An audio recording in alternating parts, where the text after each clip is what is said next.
Welcome back to the Join FDNY Podcast. I am Andrew Brown. I'm Captain Randy Lee. Michelle Fitzsimmons. So how was your weekend? I gotta say the company did a great job. It was awesome. They kept a cockle of fire to a second alarm.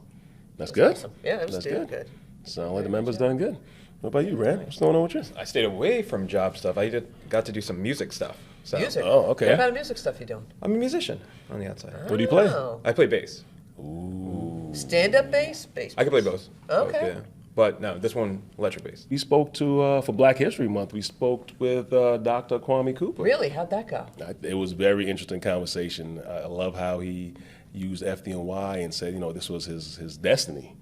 And Fire service was his destiny? Fire service was his term. destiny. I was like, whoa. That's deep. That is way deep. Actually, you know what? We should go check it out. I think we Let's should. take a look. You are our new Chief Diversity and Inclusion Officer, and coming from the West Coast, but originally from the East Coast, right? Yes, sir. All right, Yes, sir. Tell us a little bit about yourself. Well, first of all, let me start by saying thank you for having me here. This is absolutely a phenomenal journey that I'm still on, and it began with growing up with my family, my siblings in Harlem, and moving to the South Bronx when I was 7 at a Mitchell Projects, and spending my whole lifetime there.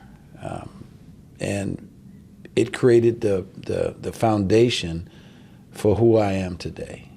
The things that I value, that I got from my family, which we always say, family first. Right. And so it's the essence of that has inspired me to seek the work that I learned that wasn't on my journey, Captain Brown. Mm-hmm. Like, I didn't want to be a firefighter, but I know that it's my destiny.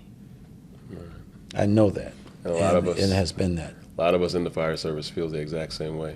It's a phenomenal career. It's not really a job. It's, to me, like a way of life, like a way of contributing to people in the community, oftentimes on the worst day of their life. It's true. And they call us to come as firefighters and EMS professionals to fix it. That's a gift. That is a gift. I love it. Tell us a little bit about your career in the fire service. That goes back a ways. I know, about 4 decades, correct? 4 decades. So I impressive. joined the Los Angeles City Fire Department in 1980. Specifically, my class was December of 80. And I really only became interested in the fire department because they were hiring. As a young man growing up in New York, in Harlem, in the South Bronx, I moved to Los Angeles in 1978 and joined the department in 1980, and had no interest other than it was a good job. It had great benefits. The salary was fantastic, and I could retire by the age of 50. So that's what attracted me. But little did I know, as I learned more about the fire service, that it was more than just a job. It's actually a lifetime experience, and it keeps me doing what I'm doing today here in the FDNY. Right, that's why no one's ever in a rush to retire. Oh my gosh, I absolutely love the work with all of the challenges that come with it in terms of emergency incidents, and then now as the Chief Diversity Inclusion Officer, I see this work as opportunities to improve the work that we do internally in terms of how we treat each other. Okay. While I was with Los Angeles, I retired after 38 years of service, and I went up through the ranks as a fire inspector, background investigator, fire engine company captain, truck company captain, battalion chief, and retired as an operational assistant chief. During that time, I spent about 26 years as a supervisor, and I was involved in many changes within the organization. I worked specifically for 4 fire chiefs as part of their command staff, working on initiatives that was designed to improve the quality of life for members of the department and also to create systems that perpetuated fairness and perpetuated, ways of everything being transparent in terms of how we do stuff. I had the fortunate ability to work in many staff positions that includes fire prevention, training, the community liaison officer. That basically meant that I was in charge of media for the LA Fire Department. And the thing that I loved the most is working out of the firehouse with the members of the Los Angeles Fire Department. I found that to be fascinating because that's where the service meets the customer, Right. meets the residents. Right. And that's the essence of the work. And that part I enjoyed with Los Angeles Fire Department, and now today with the Fire Department of New York, I get to visit and spend time with firefighters in firehouses, with EMS in EMS stations, with civilians, to understand the work that we do here in the FDNY. That really. Let me tell you, the calling with the destiny, that was deep. I mean, I always felt like, this was definitely a calling for me. Like, this is always what I wanted to do, even though I wasn't directly sure how to get about it, but this is definitely what I want to do. So I could definitely understand and feel exactly where his passion is coming from with this. Was that the same for you? Huh? Oh yeah, I had wanted to do it when I was younger, and then it just, you know what? I kind of went off track for a while because my grandfather was like, "Women shouldn't be firefighters." I was like, "Okay, Grandpa." But I came back to it later on after burning out my other job.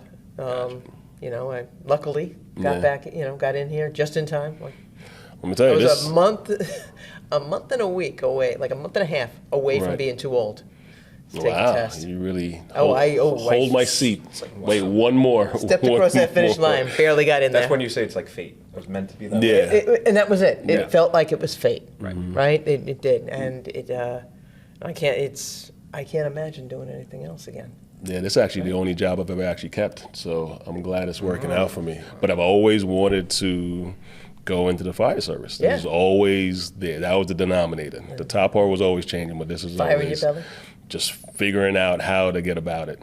Yeah. What about you, Ray? So about it's funny, you? I didn't have that. I didn't Really? have this like in my head where I wanted to do only this job. I bounced around. I had a whole different set of careers and things like that. But then when the opportunity to join FDNY, be part of EMS, it was like an epiphany for me instead, where I was like, I should have been thinking about this the whole time. Right. And then the path just kind of opened in front of me. I was like, oh, there it is. And I just followed it. Yeah, and I can never turn back now. It's like in that realm of like destiny, because things kind of work out in that way. Right. Yeah. I think it is definitely working out for you, Rain. Not bad, right? Yeah, pretty good. You know who was working out for too? You I was gotta gonna admit. say.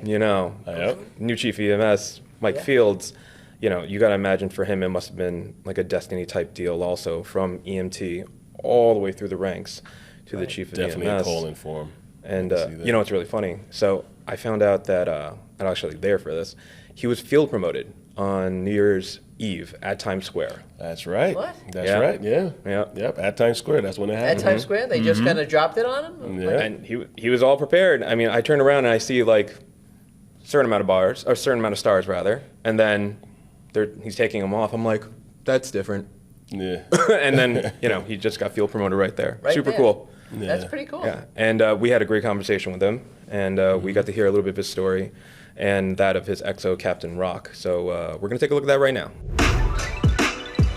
Chief Fields and his executive officer, Captain Rock. How did 2023 start off? 2023 started off with a bang. I was at 42nd Street watching the ball drop. I was there with the fire commissioner, her executive officer. They pinned my collars on, so I thought that was pretty awesome. I'm getting used to scheduling and being in meetings all day long, so I'm trying to get settled in. So I'm having fun now. The FDNY always seems to have the right individuals, such as yourself and Captain Rock. How is it working with Chief Fields? It's great. Yeah. I knew Chief Fields for my entire career. I mean, I started at a really young age of 21. Okay. So I pretty much grew up on the job. So watching him and others like him is definitely inspirational to know that this is something that you could strive for. Do you feel like, all right, I am making history because I'm the first black FDNY EMS chief of operations? Do I feel it? Like, Yeah. Or do you I just feel like you know I'm what? Mike. Like, no matter what rank I've been at my entire career, I've always been the same person. So they add a couple of stars, and I'm still Mike in heart, right? Am I happy for the diversity that the fire department's bringing to the position, and making sure that people in the public as well as people on the job can say, you know what, there's a African American chief of EMS. So now I know that ceiling's been broken, and therefore more people can strive for that. So I'm happy for that perspective of it. But to me, it just feels like day to day I'm hard working. I'm just out here to do the work and make sure fire department succeeds, and we get the mission done. It's phenomenal, honestly. I love working for the fire department. I love working with EMS or working for EMS. I love our membership out there. Our EMTs, the paramedics, they're the backbone of the entire service. So as much as I move up, I always think that the most that I get out this job is watching other people come up behind me. So anytime that you can set it up and be that inspiration to somebody else and show them how to move up inside the ranks and excel for their dreams, get to that platform where they get the things that they want, and now they become the role models to others behind them. That's the things that I love seeing. So It's definitely a great opportunity. I started young, so I went to a lot of different stages. There's also different departments, so even something like this, to be a part of the fire department and say you like media and stuff like this, there's a lot of different networks you could go into and find your niche. A lot of avenues, and you always seem Definitely. to find individuals that's a lot of commonality, a lot of mindset and For shared sure. interests. Now, I have to ask, out of curiosity, how was it telling your family you became the chief of EMS? Did they care? Huh? I'm still the same person, right? So Right. I don't even know, was it telling them? It was the fact that I couldn't tell them, right? So of course they're gonna Gotta announce wait. to you that you got this promotion, right? But you can't announce it to the world until a certain date. And now I live in a household with two people who are coming through every day and it's like, you heard anything? And I'm like, nah, I ain't heard anything. No. So, but once it got announced, they pretty much was like, I knew you knew already. And I'm like, You have family on this job. You have a wife. You have a son. How would you encourage other people, or what would you say to encourage other people to join this job? how do you encourage? I mean, I don't think there's too many employees that you come across that wear the FDNY uniform that are dissatisfied. Everybody's happy. This is a phenomenal career. Whether you're doing fire operations, firefighting, whether it's dealing with paramedicines or EMTs, whether it's fire prevention, whether it's a civilian position. I think everybody's tight, family knit. We stick together no matter what. It is a phenomenal job with decent and actually with very good benefits, right? A very good career path. It's definitely rated one of the best organizations in the entire world. So honestly, FDNY sells itself. So this is an easy sell. Like, A lot of feeling just come on, we can make it happen. But honestly, we no matter what your walk of life is, you're welcome. That's the most important thing. I don't care about your race. I don't care about your sexual orientation. I just need men and women that can do the job, right? So if you have that energy to come out here and serve your community, right, and be, fight fires, save lives in any fashion, or deal with any type of emergencies, because we do all type of emergencies, right? We're the agency that deals with everything. Right. This is just a job for you, right? And I'm enthusiastic to say that. I'm enthusiastic to see the younger generations come on board. And, honestly, I'm ready to prepare you to be the next chief of EMS. Beautiful. You know what? The daily feeling of after each tour, feeling of fulfillment of helping someone or assisting someone, even minor or major. I think that's huge with EMS, because you feel like I made a difference today in this person's life. It doesn't necessarily have to mean you're doing compressions, but just an assistant. There's been plenty of time I've assisted the older or elder generation, and I'm like, whatever you need, and it's pretty fulfilling. Yeah, it is. I agree with you 100%. Definitely impactful, I understand. Definitely. Right. All right. Thank you guys for stopping by. we told you that was an That was a impressive great episode, really right? That was nice, very nice interview. You know, with all the a lot of nuggets he was giving, a lot of about balance between life and career. Yeah, Right. and Captain Rock mentioned all those extra opportunities some people don't always think about within the fire department. Like, we're here at a podcast, right? Right. Right. You know? Yeah. Our So- next career, right? Our next career. Podcast. Yeah, it's the launch and this is our debut for our The podcast. springboard into Yes. my podcast. Hollywood is waiting Extra for me. departmental services that Yeah. we're going to be a part of. Of course. Yeah. I 100%. like it. I like it. I like it. Yeah, no, it's all good. But I really appreciated that interview. I've actually known Mike for a few years, and it's great to see him Yeah. really Yeah. get to that position because Yeah, when I work with him in the Bronx, it's just great to know, like, the guy hasn't changed. He's always been the same person. Like, Mike Fields is always Mike Fields, you know? It's great. Right.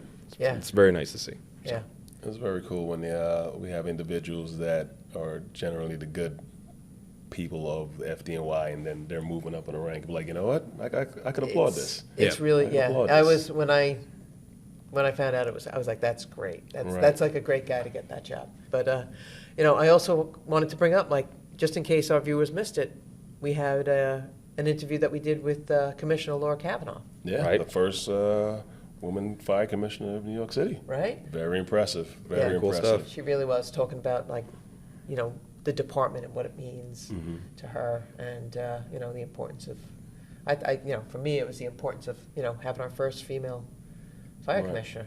You know what? Let's take a look. Let's take a look. This is a really special place that you'll never really get anything like it.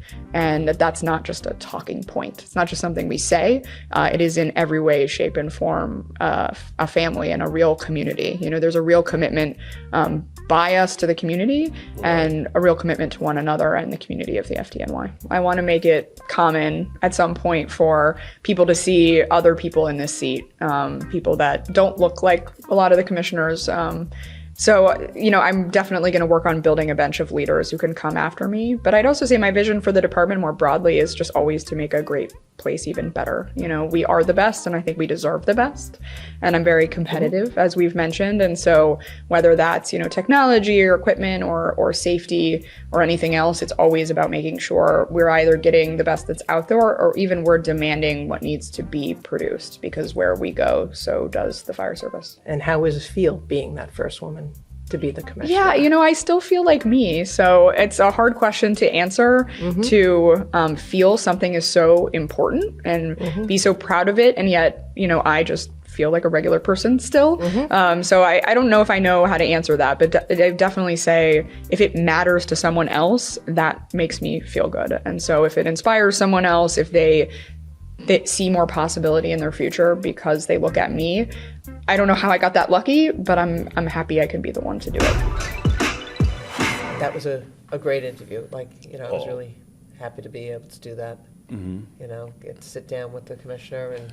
No, it was very, it's almost, I know a couple of individuals that seen the episodes already and contacted me. They're like, wow, this actually makes us seem more human. I was like, I didn't realize She wasn't human. But I guess with that position, everyone's like, whoa, like that's the commissioner. Everyone take a step back, not make eye contact. And it turns out they was like, oh, wait a second, this is actually someone we could have a conversation with. And obviously, talking about Black History Month and all the strides that the department is taking and continue to keep moving forward.